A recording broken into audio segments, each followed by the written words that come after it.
इस बुक से ये चार्ट पैटर्न मैंने लिया है। 8 ऐसे चार्ट मैं आपको दिखाऊंगा और हर चार्ट में हम कुछ यूनिक चीज़ें सीखेंगे और इन आठों चार्ट के बाद आप स्विंग ट्रेडिंग का इस बुक के हिसाब का सिस्टम सीख जाएंगे। ये बुक तो आप पढ़ने से रहे, जो कि पढ़नी बहुत ज़रूरी है अगर आपको स्टॉक मार्केट में सक्सेसफुल होना है तो। क्योंकि बड़े बड़े ट्रेडर इन्वेस्टर को भी आपने सुना होगा कि उन्होंने लाइफ में जब स्टार्टिंग किया ट्रेडिंग तब यही गलती की ज़्यादातर लोगों ने कि बुक्स नहीं पढ़ी। 5-6 साल के बाद बुक्स पढ़नी स्टार्ट की और जब उन्होंने बुक्स पढ़ी तो उनकी ट्रेडिंग और इन्वेस्टिंग की जर्नी पूरी तरीके से बदल गई। वैसे भी मार्केट पूरा लहूलुहान है, गिर रहा है, बियर मार्केट है। ऐसे में आपके पास सबसे बेस्ट चीज़ जो है करने के लिए वो है सीखना, लर्निंग। क्योंकि जब आदमी के पैसे जाने लगते हैं तभी उसे लगता है कि मार्केट में सीख के काम करना पड़ेगा। हर हर टाइम बड़ मार्केट ऊपर ही नहीं जाता है, नीचे भी जाता है। तो हमें सीख के अच्छे स्टॉक्स कैसे पसंद करने हैं, एक सही सेटअप कैसे बनाना है, एक सिस्टम कैसे बनाना है स्विंग ट्रेडिंग के लिए, वो हम आज सीखेंगे। ये बुक बहुत ही इंपॉर्टेंट बुक है, how to make money in stocks by William J O'Neil. अगर आपसे बने, आपको टाइम मिले तो ज़रूर पढ़िएगा, ज़रूर ज़रूर ज़रूर। इसमें अगर आप शुरू के 100 पेजेस तक देखेंगे तो आपको सिर्फ चार्ट्स दिखेंगे। ये जो दिख रहे हैं ना चार्ट्स, इस तरीके से आपको चार्ट्स दिखते हैं और हर चार्ट के ऊपर कुछ लर्निंग है, कुछ यूनिक लर्निंग्स है। ये चार्ट्स रैंडमली बनाए हुए नहीं हैं, ये अमेरिका के इतिहास के बहुत ही सक्सेसफुल मल्टी बैगर स्टॉक्स के चार्ट हैं जो देख के आप सीख सकते हो कि किस में कौन सी बात थी या कहाँ पे हम बाई कर सकते थे, कहाँ सेल कर सकते थे, कैसे एंट्री पता चलती, कैसे पता चलता कि ये स्टॉक अच्छा था। उसके बाद अगर टाइम बचा तो हम देखेंगे कि इंडियन मार्केट में भी क्या कोई स्टॉक्स हैं अभी या पहले जो ऐसे जिससे हम कुछ सीख सकते हैं। तो वीडियो पूरा सीखने के लिए है, जिसको सीखना है वो बढ़िया से ध्यान दो, बहुत कुछ अच्छा सिखाऊंगा मैं। बुक तो आप पढ़ोगे नहीं, देखो बहुत लोगों की मजबूरी है कि बुक अंग्रेजी में है तो नहीं पढ़ पाते, बहुत लोगों की मजबूरी है टाइम नहीं है। अभी चिल बैठो, मार्केट गिर रहा है, पैसे वैसे लगाना नहीं क्योंकि 200 पीरियड मूविंग एवरेज के नीचे है। तो जो ट्रेडिंग पर्पस से लगाते हैं पैसा उनके लिए तो टाइम नहीं है। जो लॉन्ग टर्म इन्वेस्टिंग के लिए वैल्यू देख के खरीदते हैं कि भैया ये स्टॉक तो अभी बहुत सस्ते में मिल रहा है, बहुत अच्छी कंपनी है, बहुत अच्छी कंपनी है, सस्ते में मिल रहा है तो आप खरीद सकते हो। ये नहीं कि बहुत गिर गया है तो सस्ते में मिल रहा है, ऐसा कोई सस्ता नहीं होता। गिरने वाला बहुत कुछ बहुत गिर सकता है। आदमी और स्टॉक मार्केट कितना गिरेंगे किसी को नहीं पता। इसीलिए जो अच्छी फंडामेंटल कंपनियां हैं जैसे एशियन पेंट, एचडीएफसी बैंक, जो अभी मान लो सही लेवल पे अगर आपके हिसाब से आ गई हैं, अगर आपके हिसाब से, मेरे हिसाब से नहीं, तो वहाँ पे हम पोजीशंस बना सकते हैं वैल्यू इन्वेस्टिंग के हिसाब से। लेकिन अगर आप कहेंगे कि पीएसयू स्टॉक बहुत गिर गए हैं तो मैं उनमें ले लूँ, तो वो फिर मूर्खता होगी। क्योंकि वो तो भाई आपने ट्रेडिंग पर्पज से आप लेते हो कि भाई रखा मैंने, जब तक ऊपर जा रहा है फिर मैंने निकल गया। तो निकलने के भी मैंने बहुत से तरीके बताए हैं दूसरे वीडियोस में। तो आपको निकल जाना चाहिए, होप में नहीं बैठे रहना चाहिए कि फिर से मेरे करण अर्जुन आएंगे वापस ऊपर। करण अर्जुन आए ना आए, वापस से धड़ाम नीचे कितना जाएंगे पता नहीं। तो स्टेज 4 में आते ही हमें निकल जाना। चलो वो सब बाकी बातें बाद में, पहले समझते हैं कि इस बुक से हम क्या सीख सकते हैं। तो देखो भैया, ये बुक है, तो बुक में शुरू 100 पेज में 100 चार्ट्स हैं, उसमें से कुछ 8 चार्ट मैं लेके आया हूँ। 100 के 100 चार्ट सिखा दूंगा धीरे धीरे, लेकिन अभी 8 चार्ट में सीखते हैं कि क्या सीखने को मिल रहा है।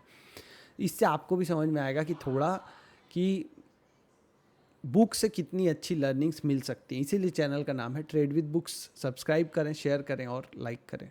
प्रचार भी हो गया, दुकानदारी भी हो गई, अब आते हैं काम पे। देखो ये है कोका कोला का चार्ट 1934 का, और क्या है ये वीकली चार्ट। तो जब भी आपको स्विंग ट्रेडिंग करनी हो तो इस बुक के हिसाब से सेटअप, जो अभी हम जितने भी चार्ट डिस्कस करेंगे वो सारे क्या हैं, वीकली चार्ट, डेली चार्ट नहीं है, याद रखना। अब अगर ये बोल रहा है बुक में कि जब भी ये मार्केट करेक्शन आया है ना, जैसे अभी निफ्टी गिर रहा है, सेंसेक्स गिर रहा है, मार्केट करेक्ट हो रहा है, मार्केट करेक्शन के टाइम में ही ये जो अच्छे स्टॉक्स होते हैं, फंडामेंटली अच्छे स्टॉक्स, इनमें बेस्ट अपॉर्चुनिटी होती है एंट्री की। क्योंकि ये मार्केट करेक्शन में बेस बनाते हैं। अब बेस क्या बला है, बेस क्या होता है, तो जब मार्केट करेक्ट होता है ना, जब मार्केट नीचे की तरफ जाता है, जब मार्केट रुकता है, साइड वेस होता है, गिरता है, तो जो फंडामेंटली अच्छे स्टॉक्स हैं जो ऊपर जा रहे होते हैं वो भी साइड में एक पैटर्न बनाने लगते हैं। साइडवेज पैटर्न बनाने लगते हैं। अब ये साइडवेज पैटर्न कई तरह का हो सकता है। मान लो कोई स्टॉक ऊपर जा रहा था, अब मार्केट गिर रहा है तो उसको भी गिरना ही पड़ेगा, क्योंकि सेलिंग आती है तो सब डर के सारे स्टॉक से सेल करते हैं, भले ही वो फंडामेंटल अच्छा हो बुरा हो, सभी तरीके के स्टॉक्स में। तो इस सेलिंग में जो खराब स्टॉक्स हैं वो तो बहुत गिर जाते हैं, लेकिन जो स्ट्रॉन्ग स्टॉक्स हैं वो साइडवेज होके इस तरीके का बेस बनाते हैं। उसके बाद एक हैंडल बनाते हैं और यहाँ से ब्रेकआउट देके ऊपर चले जाते हैं। ये होता है कप एंड हैंडल। दूसरा क्या हो सकता है कि वो डबल बॉटम टाइप का स्ट्रक्चर बनाए इस तरीके का, या तो ऊपर से नीचे गिर रहे हो मान लो और यहाँ पे एक डबल बॉटम बनाए जिसका बॉटम पहले बॉटम से ज़्यादा नीचे होता है, ताकि लोगों को फंसाया जा सके और उसके बाद ऊपर चले जाते हैं। ये हो गया। और क्या तरीका होता है, ट्रायंगुलर पैटर्न। मान लो कोई स्टॉक ऊपर जा रहा था, अभी टाटा मोटर का आपको एग्जांपल देखेंगे कि टाटा मोटर कैसे ट्रायंगुलर पैटर्न में फंसा हुआ था 200-300 के लेवल से, और यहाँ से ब्रेकआउट देके भागा था, क्योंकि मार्केट करेक्शन आ जाता है। तो ऐसे मार्केट करेक्शन का हमें फ़ायदा उठाना है। अब वीकली चार्ट में हमें एक इंडिकेटर लगाना है, उसका नाम है 10 पीरियड का मूविंग एवरेज। क्या लगाना है? 10 पीरियड मूविंग एवरेज। ठीक है।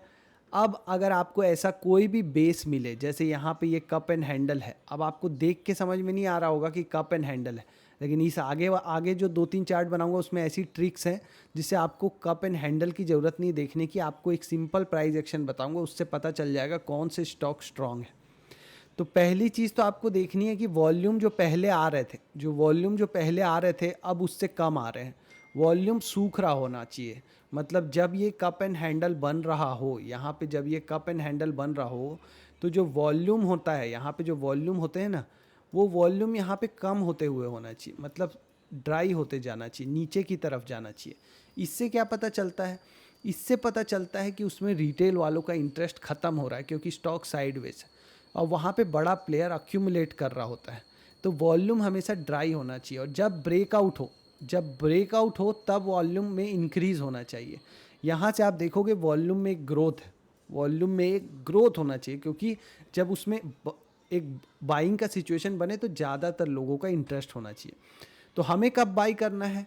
जब एक कंसोलिडेशन जोन के बाद एक ब्रेकआउट हो बड़े वॉल्यूम के साथ, 10 पीरियड मूविंग एवरेज के ऊपर लेके जाएं प्राइस को, वहाँ पे हमें पहली बार क्या करना है? बाई करना है। ठीक है। और इसके साथ देखना है कि उसकी जो अर्निंग्स है, अर्निंग्स बढ़ रही हैं कि नहीं, अर्निंग्स मतलब ईपीएस में ग्रोथ है कि नहीं, अर्निंग पर शेयर में ग्रोथ है कि नहीं। तो जो अर्निंग्स यहाँ गिर रही थी वो अर्निंग्स में ऐसा एक उछाल होना चाहिए। आगे बताऊंगा मैं अर्निंग्स में ग्रोथ कैसे टाइप की आपको देखनी है। तो अर्निंग्स में ग्रोथ होना चाहिए। ठीक है।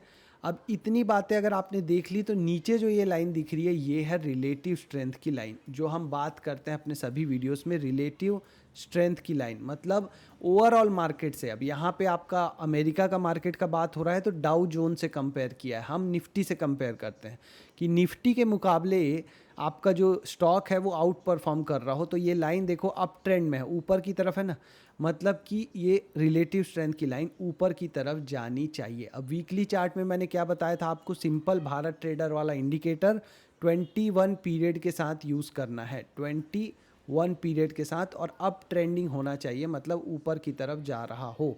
ठीक है, ऐसा नीचे की तरफ ना जा रहा हो, ये बातें देखनी है। तो 2 बार आप इसमें ऐड करोगे, पोजीशन ऐड करोगे। आप गलती क्या करते हो कि स्टॉक लिया और नीचे जाने लग गया तो हम और ख़रीद के एवरेजिंग करते हैं। बड़े ट्रेडर्स क्या करते हैं, जब उनका लिया हुआ स्टॉक ऊपर जा रहा होता है तो उसमें और पोजीशन ऐड करते हैं, क्योंकि अपने विनर्स को बड़ा बनाना है, ज़्यादा जो ऑलरेडी फ़ायदे में दे रहा है आपको उसमें आपको और कमाना है। तो यहाँ देखो, add second pull back to 10 week moving average, मतलब जब भी प्राइस वापस से 10 वीक मूविंग एवरेज के पास आएगा और फिर से ऊपर निकलेगा तो आपको यहाँ पे ऐड करना है। क्या करना है? ऐड करना है, मतलब आपको वापस से स्टॉक खरीदना है। और ऐसा कितनी बार करना है? एक बार खरीदने के बाद आपको 3 बार, मतलब 1, 2 और 3 टाइम्स आपको ऐड करना है। आप 3 बार ऐड कर सकते हो, और ऊपर जाए तो वो आपकी मर्जी है।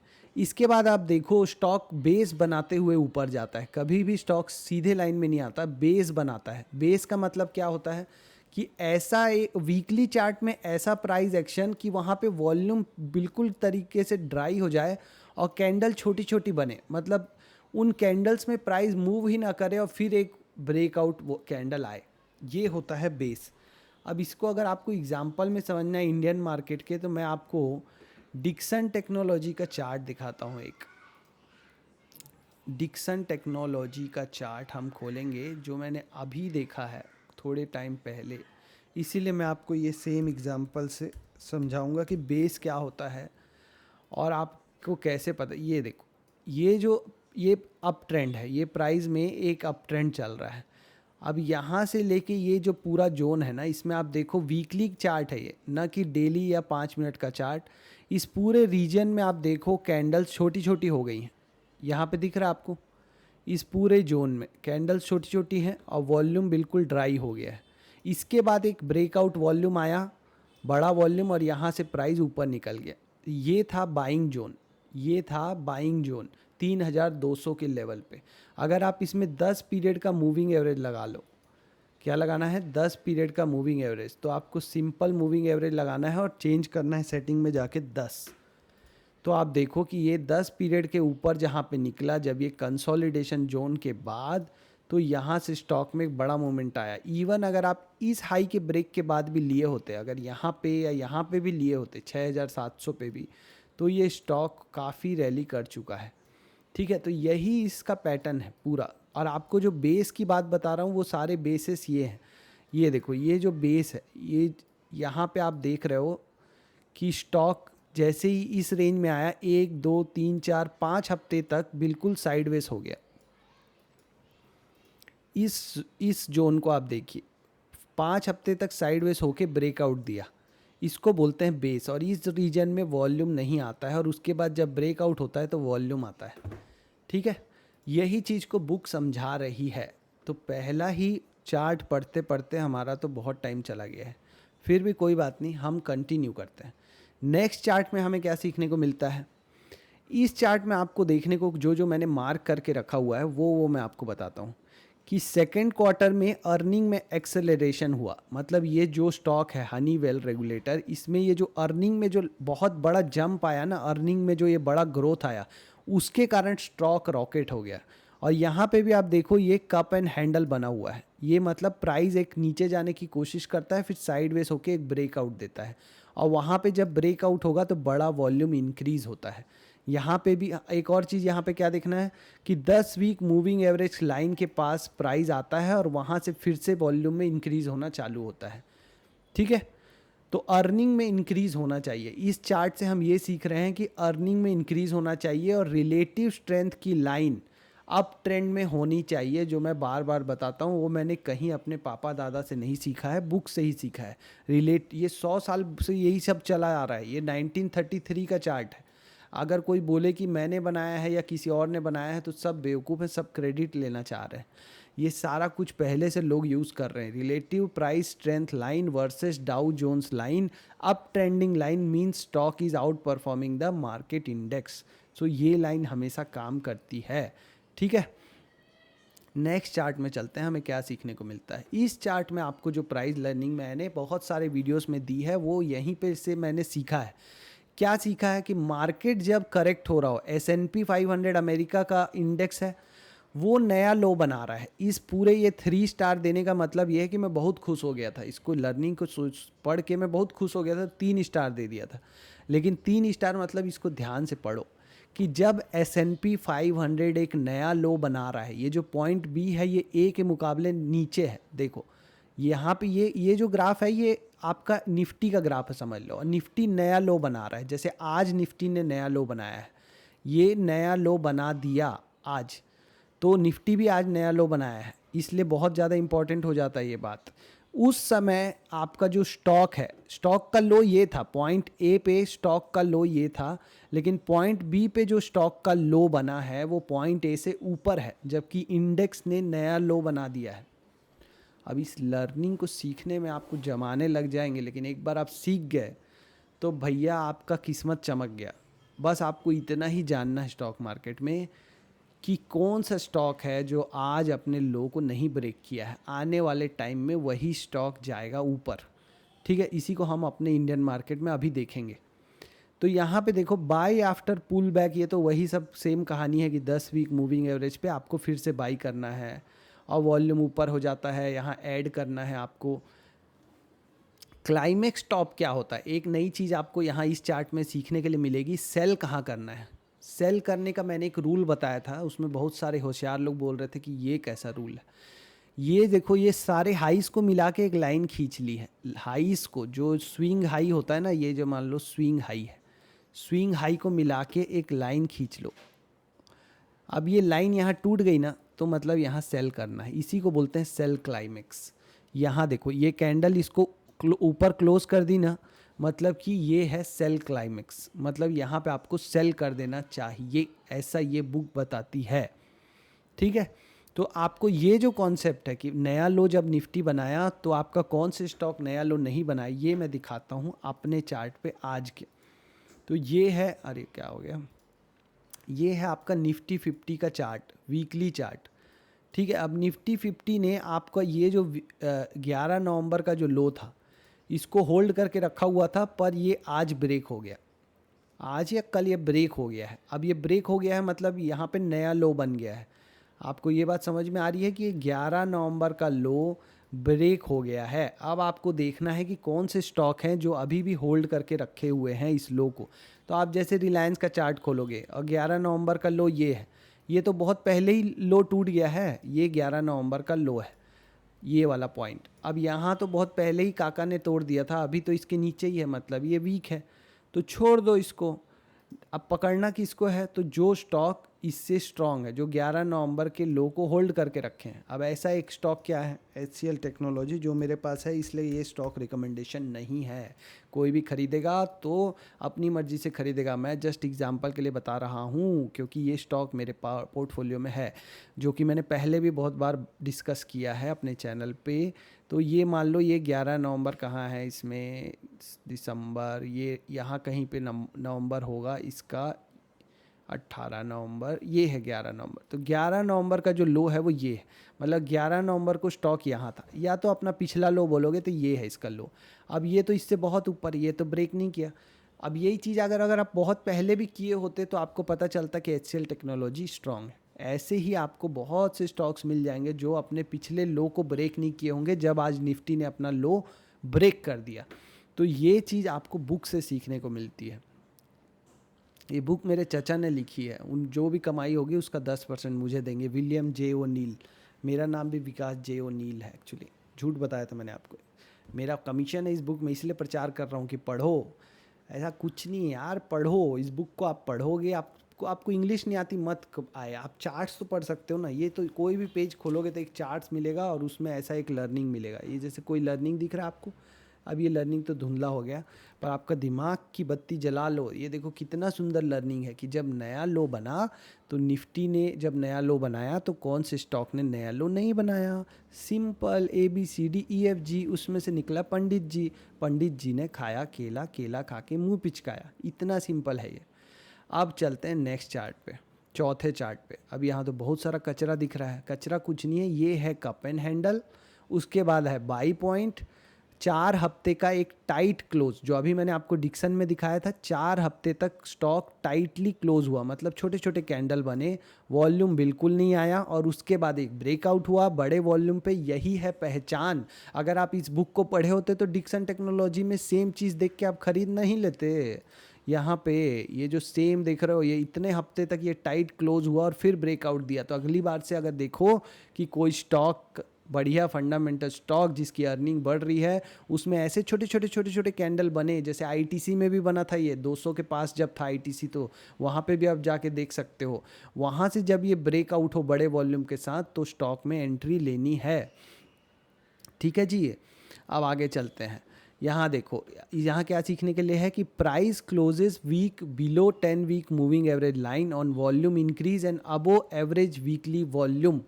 मतलब कि यहाँ पे प्राइस जो था वो 10 वीक मूविंग एवरेज के नीचे क्लोज कर दिया और वॉल्यूम बढ़ रहा था वीकली वॉल्यूम से ज़्यादा, तो यहाँ पे सेल कर देना है, यहाँ से निकल जाना है, क्योंकि प्राइस जब नीचे गिर रहा हो, प्राइस जब नीचे गिर रहा हो और वॉल्यूम बढ़ रहा हो, मतलब कि उसमें सेलिंग ज़्यादा हो रही है, उससे निकल जाओ। जैसे अभी बहुत से स्टॉक में हो रहा है, पर लोग होप में बैठे हुए हैं, फिर घुस जाना, फिर से एंट्री का मौका मिलेगा। यहाँ पे देखो फिर से एंट्री का मौका मिला तो बाई कर लिया हमने। ईगो पे मत लो ना, यहाँ पे ये साइडवेज होके ये वापस ऊपर गया तो फिर से ऊपर चले गए हम। और सेल एक और क्या सिग्नल है, देखो सेल का जो मैंने बताया है, पुअर अर्निंग रिपोर्ट। अगर अर्निंग रिपोर्ट खराब आ रही है तो स्टॉक नीचे फैल जाएगा रायते की तरह। इसलिए अगर अर्निंग रिपोर्ट आप फॉलो नहीं करोगे तो आप स्टॉक में बने नहीं रह सकते। अर्निंग रिपोर्ट खराब आई और स्टॉक नीचे गिरा धड़ाम से, ठीक है। नेक्स्ट, अब यहाँ से क्या सीखने को मिल रहा है, वही सेम चीज़ की अर्निंग बढ़ रही है तो प्राइस बढ़ रहा है। टाइट क्लोजेस देखना है हमें, और 31 वीक का डबल बॉटम। अब 31 वीक तक आप बैठे रह सकते हो क्या, यहाँ ये सीखने की बात है, ध्यान देना। 31 हफ्तों तक ये जो स्टॉक है ये साइडवेज हो जाए और बिल्कुल छोटी छोटी छोटी छोटी कैंडल बनाए, एकदम छोटी छोटी, मतलब पूरे वीक में प्राइस कहीं गया ही नहीं, वहीं का वहीं पड़ा हुआ है। जैसे आईटीसी पूरे 1 या 2 साल तक 200 के लेवल पे पड़ा था, कॉल ऑप्शन बेच बेच के लोग बैठे हुए थे। जिस दिन भागा उस दिन सारे कॉल ने कवर करने के लिए कॉल राइटर्स की हालत ख़राब हो गई थी। ये क्या होता है पता है आपको, ये रिटेल वालों का ना पेशेंस चेक करता है, रिटेल वालों का धैर्य चेक करता है। अब जब इतना दिन तक कोई स्टॉक पड़ा रहेगा और दूसरा स्टॉक ऐसे भाग रहा होगा तो रिटेल वाला सोचेगा भागो यहाँ से, निकलो। और यही बड़ा आदमी चाहता है, बहुत बड़ा साइकोलॉजिकल कॉन्सेप्ट, आप समझो इस बात को। जब इतने दिन तक स्टॉक में कुछ नहीं होगा तो ज़्यादातर रिटेल वाले हार मान जाएंगे और बड़े आदमी को अपना स्टॉक मिल जाएगा, क्योंकि वो बेचेंगे तो वो खरीद लेगा। इसीलिए बनता है बेस, समझ में आया। तो आपको देखना है कि कहाँ पे ये बेस बन रहा है। अभी मार्केट करेक्शन है, बहुत अच्छा मौका है, बहुत जगह ये बेस बनेगा। उसके बाद जब ब्रेकआउट हो, निफ्टी जब ऊपर जाने लगे, अर्निंग जब बढ़ने लगे तो ले लेंगे स्वाहा। Next, beer market creates new basis. यहाँ पे पढ़िए इस लाइन को, बियर मार्केट क्या करता है, नए बेसिस बनाता है। अब आप ये बात सीखिए कि जब निफ्टी यहाँ से नीचे जा रहा है तो आपके स्टॉक्स भी, अच्छे स्टॉक्स भी नीचे जा रहे हैं, लेकिन वही क्या बना रहे हैं, बेस। और उसके बाद क्या होगा, वॉल्यूम में एक इंक्रीज आएगा और यहाँ ब्रेकआउट होगा और उन्हीं स्टॉक्स में जो फंडामेंटली स्ट्रांग है, जिनकी अर्निंग बढ़ रही है, वो ऊपर की तरफ जाएंगे। 200 दिन का मूविंग एवरेज कितना ज़रूरी है यहाँ देखिए। 200 दिन के मूविंग एवरेज के ऊपर ऊपर चलना चाहिए स्टॉक। जो स्टॉक उसके नीचे है उसमें हाथ मत लगाना, जो उसके ऊपर आएंगे, नीचे जाने के बाद ऊपर आएंगे, उनमें एंट्री मिलेगी। अब यहाँ पे देखो बहुत बड़ा कॉन्सेप्ट है, ध्यान से सीखो, और भी बहुत कुछ है। ईपीएस में जो ग्रोथ होता है, जो अर्निंग में जो ग्रोथ होता है, मान लो वो 87% ग्रोथ आया, फिर 97% ग्रोथ आया, फिर 129% ग्रोथ आया। उसके बाद आप देखो ग्रोथ का नंबर कम हो गया, मतलब सिर्फ 59% बढ़ा, 21% बढ़ा और 22% बढ़ा। मतलब अब यहाँ पे आपको क्या कर देना है, सेल कर देना है। 3 क्वार्टर से आपका ग्रोथ कम हो रही है तो आपको क्या कर देना है, सेल कर देना है 3 क्वार्टर से। अब ग्रोथ का मतलब क्या है, पहले साल मान लो 100 रुपये कमा रही थी कंपनी एक शेयर के पीछे, दूसरे साल 187 रुपये कमाई, तभी 87% ग्रोथ हुआ। तीसरे साल अब ये नंबर जोड़ना नहीं आता, मान लो 290 रुपये कमाने लग गई। अब ये जो ग्रोथ है ना, ईपीएस तो बढ़ेगा, हो सकता है 320 हो जाए, लेकिन ये जो ग्रोथ का परसेंटेज है ना, ये कम हो गया। इसी से पता चलता है कि अब शेयर बेचने का टाइम आ गया है। तो ईपीएस ग्रोथ को ट्रैक करना है। अब यहाँ पे क्या सीखने को मिल रहा है, सेम फिलॉसफी जो अभी हमने सीखी थी कि मार्केट नया लो बना रहा है। ये ओवरऑल मार्केट, डाउ जोन्स नया लो बना रहा है। 2 स्टार दिए गए हैं, इस बात को ध्यान से पढ़िए। लेकिन आपका स्टॉक लो नहीं बना रहा है, इसीलिए रैली कर गया। सिंपल सा कॉन्सेप्ट है, जब निफ्टी नया लो बनाए, कौन से स्टॉक हैं जो अपने लो को होल्ड कर रहे हैं, मैंने कई बार बताया है। इस बात का तो मेरे पास पेटेंट हो सकता है, लेकिन ये बुक वाले 100 साल पहले लिख के चले गए, तो क्या करें।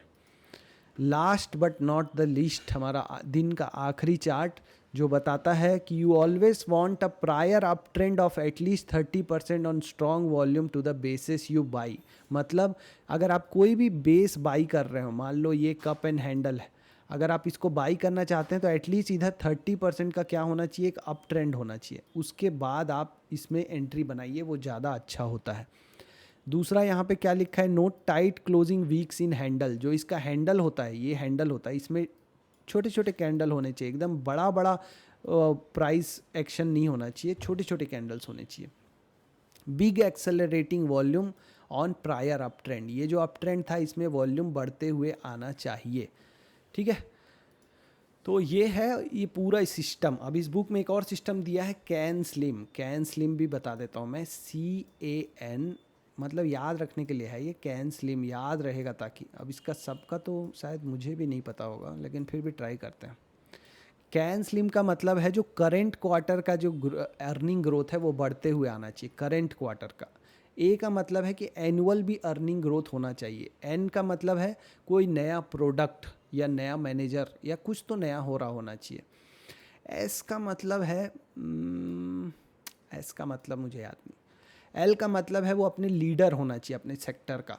आई का मतलब है कि उसमें इंस्टीट्यूशंस का उसमें इंटरेस्ट होना चाहिए, FIIDI। और एम का मतलब है कि ओवरऑल मार्केट अप ट्रेंड में होना चाहिए। निफ्टी आपके लिए, निफ्टी अप ट्रेंड में होना चाहिए तभी आपको लेना है। एस का मतलब क्या है देखेंगे, एस का मतलब आपको मैं इसके नीचे डिस्क्रिप्शन में लिख दूंगा। एस का मतलब क्या है, एस का मतलब क्या है, किसी को पता होगा तो कमेंट करके ज़रूर बताइएगा। एस का मतलब क्या है, एस का मतलब है subscribe the channel. All the best. अरे वीडियो बंद नहीं हुआ।